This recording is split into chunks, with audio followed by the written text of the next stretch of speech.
Schools are struggling to afford masks, hand sanitizer, and other things that they will need this year to protect students and teachers. And that's in addition to the cost of technology for virtual learning. As Newsy's Patrick Terpstra tells us, emergency aid from Congress has been slow to arrive, and it may not be enough. So this would be the view of the classroom.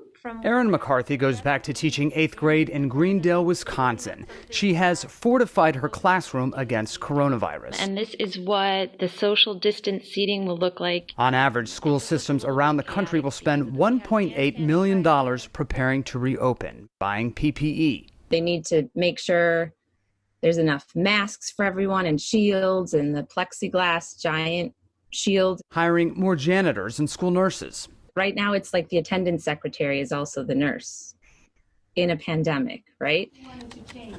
There's also the expense of setting up online learning. Congress approved $13 billion for K-12 schools back in March to pay for COVID-related costs, but just 7% of that CARES Act aid has flowed down to schools so far.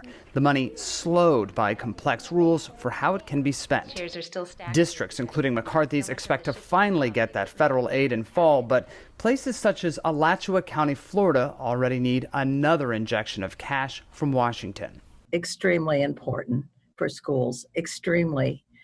We just don't know what awaits us. How difficult or not is it going to be to find the money to get teachers and students what they need? Honestly, Patrick, I don't know. We're just taking it as we can.